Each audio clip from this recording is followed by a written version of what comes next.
Енді мантаварка жоқ деп сылтау айтпаңыз. Сковородкада дәл осындай дәмді ханымдарды жасайтын боламыз. Ең алдымен қамырын илеп аламыз. Ол үшін бізге су, жұмыртқа, тұз, ұн қажет болады.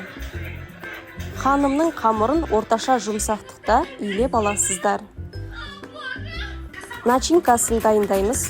Пиязды теркадан өткізіп, тартылған сиыр етін қосамыз. Дәмдеуіштерден тұз, қара бұрыш, кинзаны саламыз. Сұйық май немесе жылқының ерітілген майын қосамыз.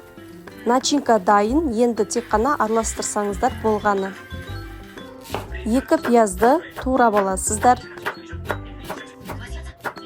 Қызанақтың сыртын ашып тураймыз.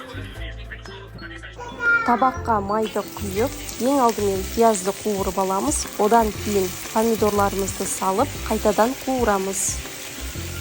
Дәміне қарай тұз саламыз. 1 кеседей суды құйып, жай отта қайнатамыз.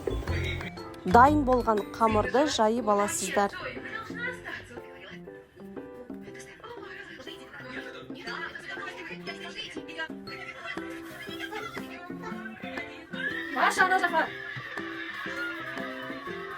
Жайылған қамырға сұйық майды құйып, жағып аламыз.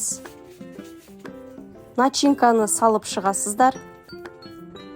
Ханымның арасын тығыздап ораймыз.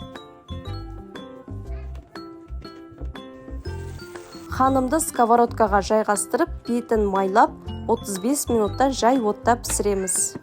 Ханым дайын болды, достар. Сіздер де міндетті түрде дәл осы рецептпен жасап көріңіздер. Видеоға лайк басуды ұмытпаймыз.